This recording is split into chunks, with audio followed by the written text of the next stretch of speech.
पूज्य पवित्र आत्माओं, परमात्मा की कृपा से सर्वश्रेष्ठ मानव का तन हमें प्राप्त होता है। आत्मा अमर है, सदा रहता है। लेकिन मनुष्य सर्वश्रेष्ठ क्यों है, ये हम नहीं जान पाए। इसलिए भारत अपने उस गुरु पद को खो गया। मैं ये पूछता हूँ सर्वश्रेष्ठ क्यों है, तो कहते हैं हमारे पास बुद्धि है। तो मैं ये कहता हूँ कि कोई ऐसा पशु पक्षी बताओ जिसके पास बुद्धि ना हो।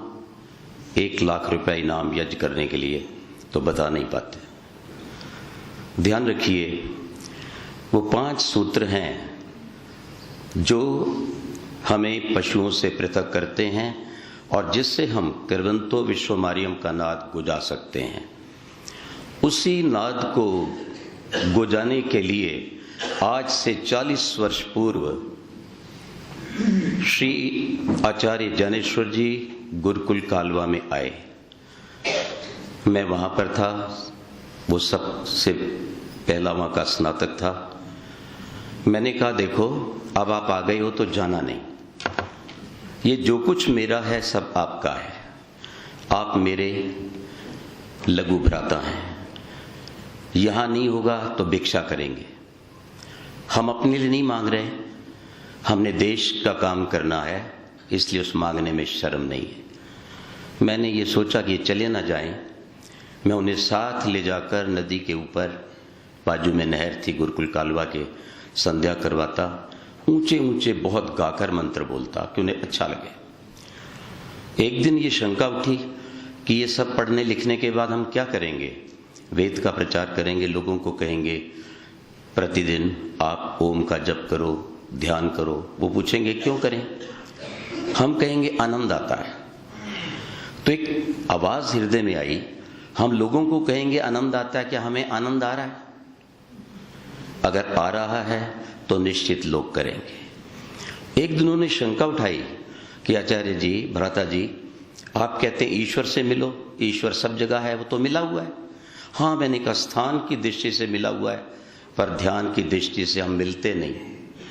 वो ईश्वर महाशक्तिशाली है, ज्ञान का भंडार है, सुंदरता, निरोगता, तेज का भंडार है, पर हम लेते नहीं हैं। हमें दोनों काल भावात्मक संबंध जोड़कर आत्मा परमात्मा के साथ वो आनंद लेना चाहिए। वो व्याकरण पढ़ चुके थे वहाँ पर, और किस स्थिति में पढ़ते थे समय नहीं है। उनका व्याकरण पूरा हुआ तो मैंने कहा अब आपको निरुक्त पढ़ना है। मैंने उनको हरिद्वार भेज दिया, वो पूर्ण हो गया। तो इसी बीच मेरे पास एक पत्र आता है गुजरात से कि आप कहते थे ऋषि ज्ञान गुजरात में पैदा हुए, यहाँ कोई जानता नहीं है। एक पत्र आया सूरत से। तो मैंने कहा आचार्य जी, ज्ञानेश्वर भ्राता थोड़ा प्रचार करेंगे।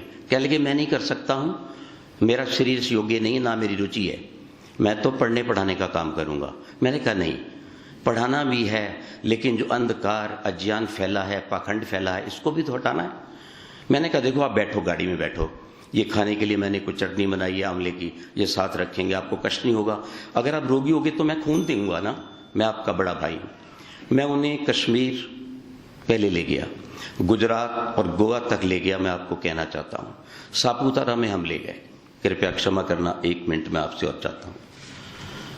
मैं बहुत दूर था, वहाँ कॉलेजों में कार्यक्रम दे रहा था।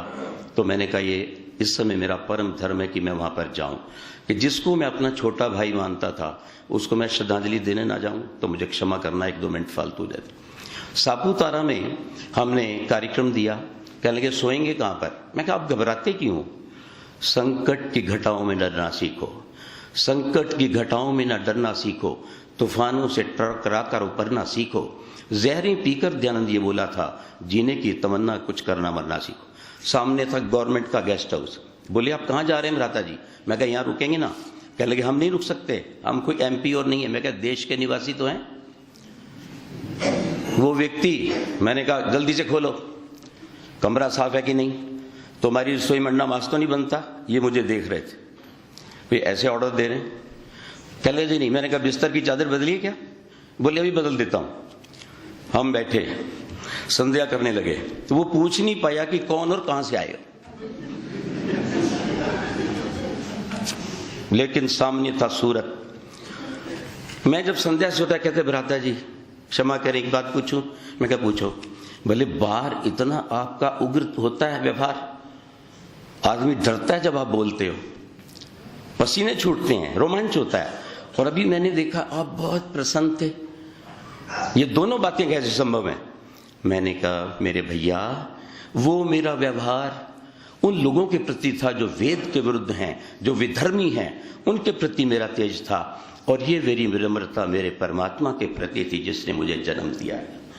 आपको ये भावना पैदा करनी है। ध्यान रखिएगा, इन्हीं भावों को लेकर हम प्रचार कार्य में लगे रहे। और गुजरात के अंदर सबसे पहले देखो संयोग की बात है, मैं उन्हें यहां लेके आया। मेरे गुजराती भाई बैठे होंगे, ये मंगोड़ी लाट के वो भाई जी, उनके पिताजी, हाँ धनजी भाई वेलाणी। हमने सारी पुस्तकें निकाल दी, हिंदी की गुजराती की भरी, एक कैसेट डाल दी उसकी गंगा सती की, कुकर, स्टोव, मिट्टी का तेल, दाल चावल। मैं कहा चलो प्रचार करेंगे। अरे हमारा देश है ना, डरते काहे को है, आप उसकी कोई परवाह नहीं है। हमने प्रचार किया, लेकिन पहले तो कहते थे मैं कर नहीं सकता, फिर इतनी तेजी से किया कि अपने बड़े भाई को भी पीछे छोड़ गए। आप कहते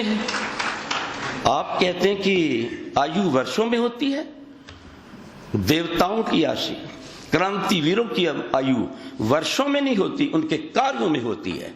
उन्होंने वो कार्य जो एक व्यक्ति 3 जन्म में नहीं करता, 1 जन्म में यहां करके दिखाया, और गुजरात के चप्पे चप्पे को देव दयानंद की उस पावन उस व्यवस्था से रंग दिया।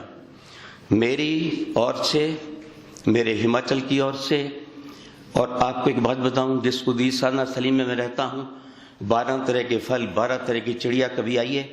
अप्रैल से लेकर अक्टूबर तक निःशुल्क शिविर चलता है, और उसकी देन मेरा ये छोटा भाई है। कहने लगे कोई अच्छी चीज बना दो। मैंने कहा बहुत आश्रम पड़े हैं भैया, बहुत आश्रम है, संभालने वाला नहीं। कहता नहीं कोई बहुत अच्छा आश्रम बनाओ।